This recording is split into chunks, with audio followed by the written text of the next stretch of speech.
হ্যাঁ গাইজ, আসসালামু আলাইকুম। Welcome back to R G kitchen BD. আমার আজকের রেসিপি আচার রেসিপি।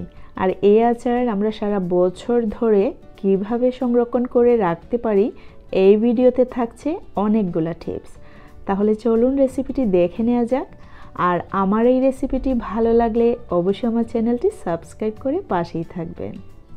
এইখানে আছে প্রায় হাফ কেজিরও বেশি শুকনো বড়ই। দেখতেই পাচ্ছেন আমি লবণ পানি দিয়ে সারা রাত ভিজিয়ে রেখেছিলাম, তারপর পানি ঝরিয়ে এই বাটিতে নিয়ে নিলাম।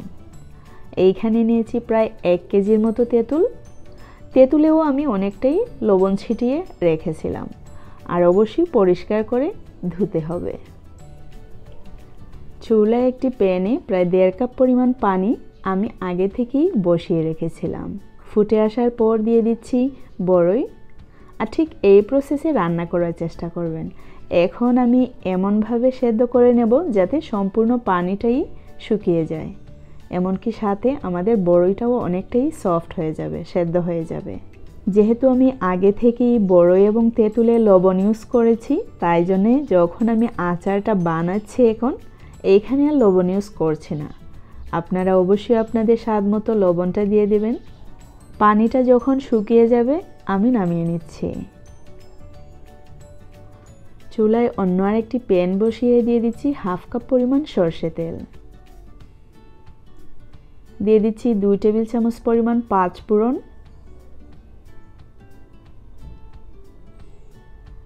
দিয়ে দিচ্ছি হাফ কাপ পরিমাণ রসুন বাটা। অবশ্যই রসুন বাটা ইউজ করার চেষ্টা করবেন। দিয়ে দিচ্ছি 3 টেবিল চামচ পরিমাণ ভাজা শুকনো মরিচের গুঁড়ো।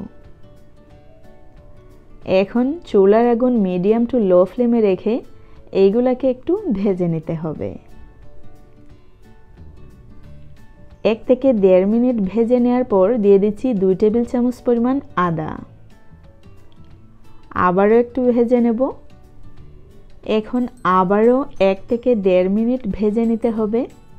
তারপর দিয়ে দিচ্ছি তেঁতুল অবশ্যই আগে দেওয়ার চেষ্টা করবেন। এখন তেঁতুলকে 3 থেকে 4 মিনিট অবশ্যই ভেজে নিতে হবে। আর 3 থেকে 4 মিনিট ভেজে নেওয়ার পর দিয়ে দিচ্ছি বড়ই।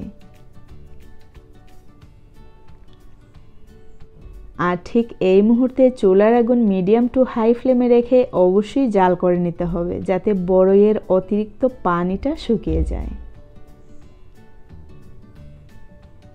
দিয়ে দিচ্ছি চিনি।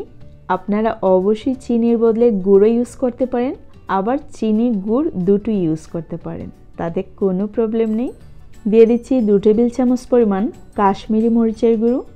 আর এখন অবশ্যই 3 থেকে 4 মিনিট আবারও ভেজে নিতে হবে যাতে চিনি থেকে যে পানিটা বের হয় ওইটা শুকিয়ে যায়। তেঁতুল এবং বড়ইয়ের এই আচার কিন্তু দারুণ মজা। দিয়ে দিচ্ছি 1 কাপ পরিমাণ সিরকা। আমি এখানে হাফ কেজি বড়ই এবং 1 কেজি তেঁতুলের জন্য প্রায় ফুল 1 কাপ পরিমাণ সিরকা ইউজ করেছি। অবশ্যই আপনারা যদি কম বেশ করতে চান তাও পারেন। এখন আবারও চুলার আগুন মিডিয়াম টু হাই ফ্লেমে রেখে অবশ্যই সিরকার পানিটুকু শুকিয়ে নিতে হবে। আর যত শুকিয়ে নেওয়া যাবে পানি, ততই আমাদের আচার বেশি দিন ধরে সংরক্ষণ করে রাখতে পারবো। সিরকার পানিটা অনেকটাই শুকিয়ে গেছে। আমি চুলার আগুন অফ করে দিলাম। আমি পরিবেশন করে দেখাচ্ছি। আচার নামিয়ে নেওয়ার পর অবশ্যই সম্পূর্ণভাবে ঠান্ডা করে নিতে হবে। আর ঠান্ডা হওয়ার পর কাচের কৌটায় সংরক্ষণ করে রাখতে হবে নর্মাল ফ্রিজে।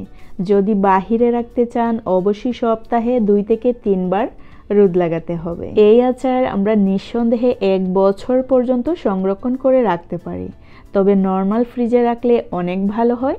আর যাদের ফ্রিজ নেই অবশ্যই রোদে শুকিয়ে শুকিয়ে রাখতে হবে। তাহলে আজকে এ পর্যন্তই।